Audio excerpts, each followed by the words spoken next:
Welcome to What's That Strap and to the first instructional video for the HipSquare. My name's Joe Banye and I'm the owner, operator, and designer of all things What's That Strap. In this video, I want to cover the structure and function of the HipSquare. I want to talk about who it's for, how different types of people can use it for different goals, and I want to finish with some exercise examples to get you going in the right direction. This by no means can be a complete resource of every exercise idea using the HipSquare, but I think if I do a good job, you're going to very quickly see the value, the purpose in this product, and you're already going to have some good ideas as to how to add it to your training and to the experience for your clients and patients. Let me start by giving you some details on the HipSquare and telling you what you get when you order the product.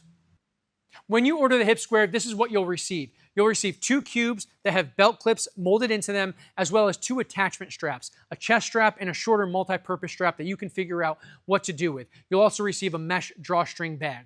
Now, I've worked as hard as I can to ensure the durability in this product, envisioning teenage boys launching them like grenades across a gym, but I want you to be mindful when you are attaching the HipSquare to your belt, to a waistband, or to an attachment strap, and when you're removing it, that you don't just pull them off this way. You, again, just be mindful of attachment and removing the HipSquare from these bands or straps. So that's what you get. This is what the HipSquare is for. If you've been following the account for about a year, you've seen me wear different versions of these during videos where I'm featuring this lineup of products. And even though they're goofy and even though they look weird, they work. They worked for me to communicate important technical details for rotational movement exercises. One example being the importance, illustrating the importance of awareness of rib cage over pelvic position, having a good address position, a good starting position for rotational movements, not starting with the spine or trunk too extended,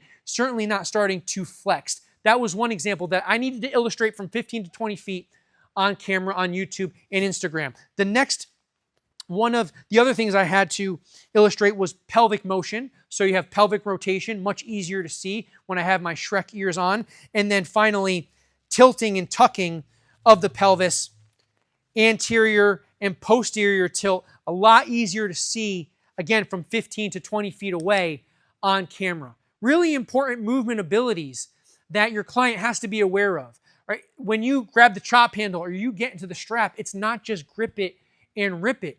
You have to be mindful of posture throughout the exercise and some of these little, again, technical details that really matter to the rotational sequence. So to wrap up, that's what you get. That's what it's for. Let me finish this video with some more strategic examples of how to use the HipSquare. In this last section, I want to cover a few more strategies to help you get more out of old exercises when using the HipSquare, to help you see movement more clearly during exercises we are already familiar with. And the first category is going to be cable chops or twists. When I'm coaching these exercises, something that looks like this, it doesn't matter what attachment you're using, it doesn't matter what angle you're pulling from, I like to have my clients focus on control of the lower body, and you can do that in 2 ways. You can ask your clients to keep the lower body still, so keep these low beams pointed straight ahead as you turn the high beams, or you can put the lower body in motion and turn these low beams a little bit ahead of the high beams and create something that's a little bit more reflective of the rotational sequence. So when you grab something like the chop handle, you can keep those low beams still and chop down and across, or you can ask those low beams to turn a little bit ahead of the upper body and do something like a slap shot or chop variation, something that's a little bit more integrated and athletic. In another category that I think the HipSquare is useful for monitoring movement and kind of postural tendency is lower body single leg strength exercises. I'm going to stack up the HipSquares here and step on a box in preparation to do a single leg squat.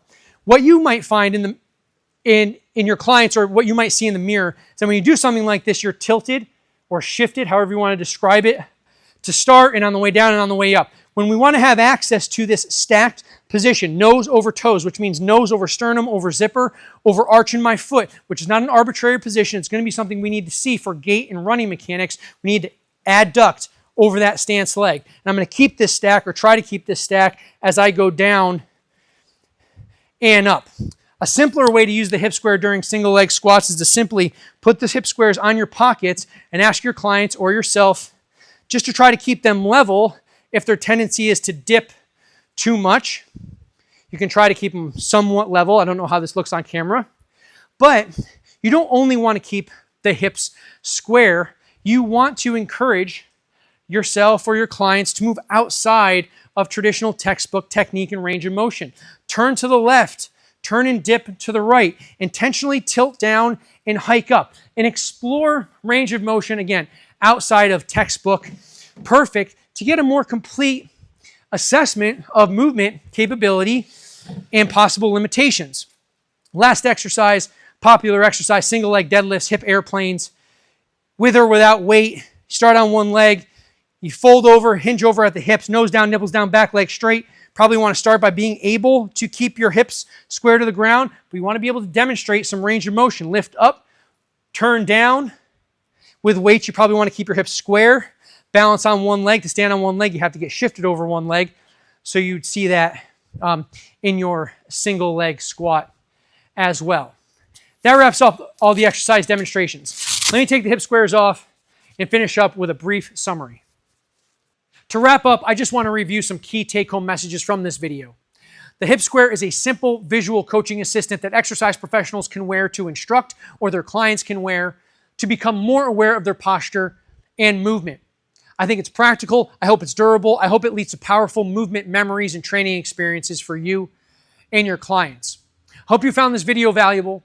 I just want to remind you that this is the first instructional video for the HipSquare, and there will be more HipSquare content on Instagram and YouTube in the future. Thank you for your support, and good luck with your training.